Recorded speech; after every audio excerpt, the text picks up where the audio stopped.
Сайн байна уу? Сайн байна уу? За хүүхдүүд орцгоо шиг.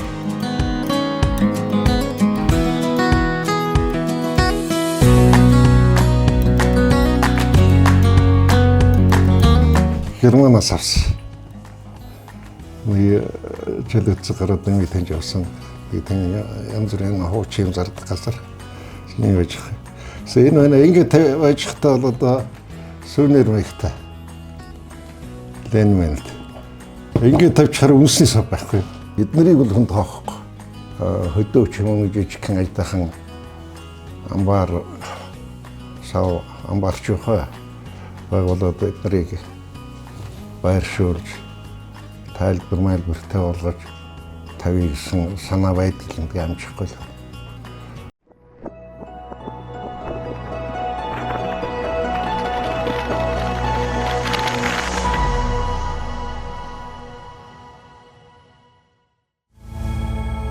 Хобби бол шашин юм.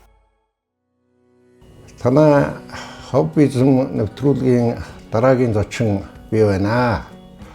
Би өөрийн хобби болгож цуглуулж байдаг их сэтгэгч Владимир Ильич Ленины бюст чэйж баримлуудын жижигхэн цуглуулгуудынхаа эсхийг та нарт танилцуулъя.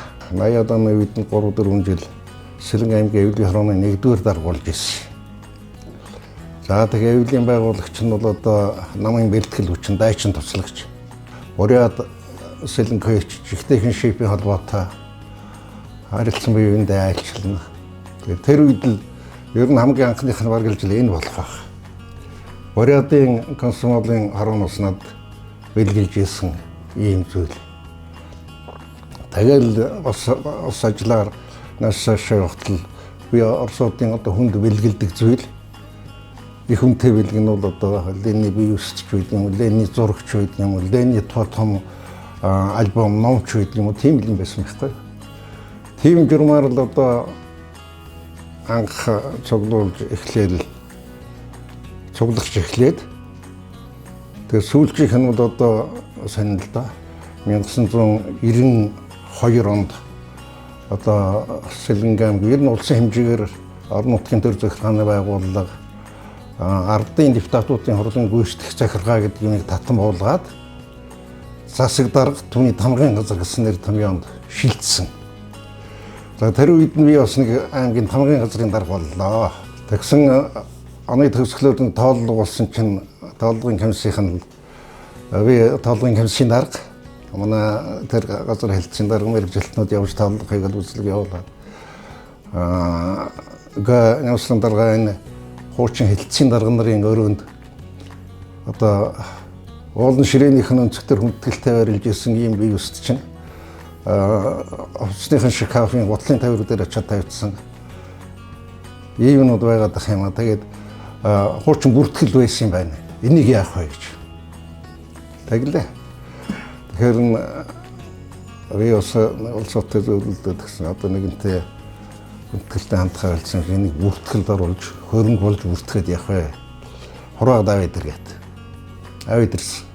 5-6 юм ирлээ. Тэгсэн бас нэг зарим ахмад одоо тэтгэвчлээнд ордсон архив коммунист шүү дээ. Нэг тийм улсууд тэгсэн. Миний өрөөнд 5-6 байсан. Тэгсэн нэг ганц хоёрын энэ одоо бүртгэлээс хасагдсан одоо нэг яадаг юм билээ хоноо юм ярьсан чинь би яа гэдэг. Тэгээд над 3-4 үлдэхгүй. Ингээл тэгэл суурин тавьчихсан. Дээр анх бол одоо над 2-3 байсан. Дээр нь 2-3 ирсэн. Тийм төгт. Монголын уран бүтээлчдийн хийсэн алтан урны хувьсгалын музейд байрлаж байгаа Ленин Скватер хоёрын уулзалтын ийм баримл байна. Энэ миний гэрт байгаа хамгийн том Ленины бүтэн баримл байна.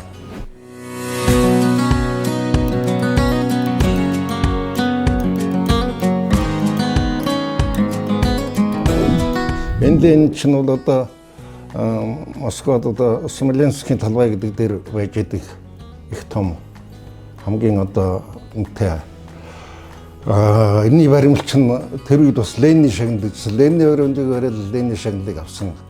2 удаа авсан юм байдаг байхгүй юу? Баримлч нь хэм билээ яа танаас. Энэ бол одоо энэ цөмөрөл нэг өшөө дурсгалын үнэтэй баярлаж исэн юмудын жижигсэн хувилбарууч. УАЗ машин гэж ярьдаг да. Ульяновский автозавод гэдэг. Уучин одоо Ленин төрсөн Симбирск хотод төрч.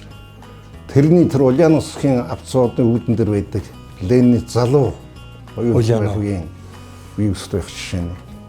Энэ одоо Ленинградын дэргэд Разлив нуур гэдэг Швейний болон гэж ярьдаг да. Финлянд орсон хил дээр тэнд байдаг. Энд одоо Ленин гадаад дөрвж явж ирээд огчор хувьсгал мандаж эхлэх тэр их үеэр тэгээд Орос руугаа ирж ирж тэгээ арай орж болохгүй. Тэгээд тэр Финлянд Оросын хил дээр Разлив нуур гэдгийн хаван дээр Ленин юу хийх вэ гэж том ном байдаг. Тэрнийг бичиж байгаа баримт жишээ нэ.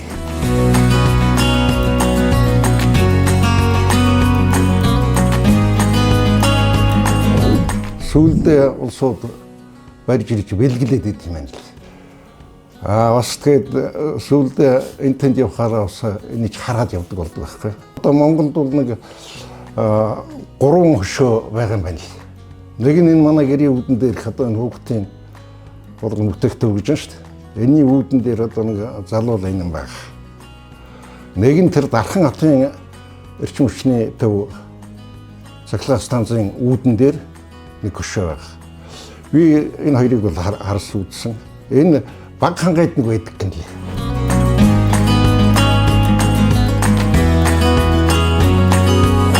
Хамгийн гол нь тэр хүн буруу гэж болно.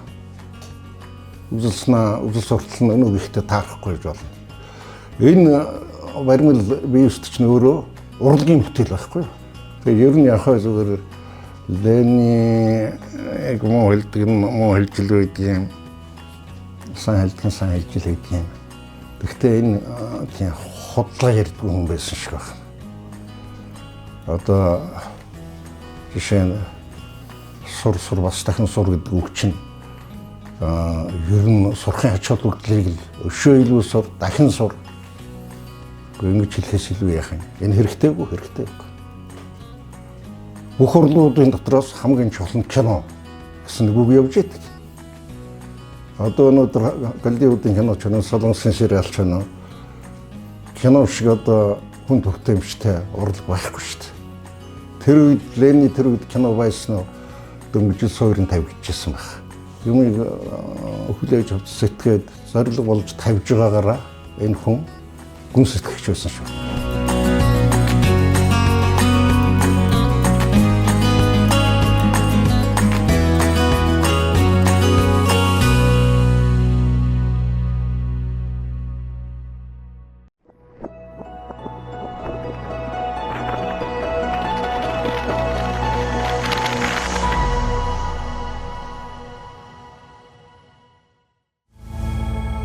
Хобби болон шашин юм.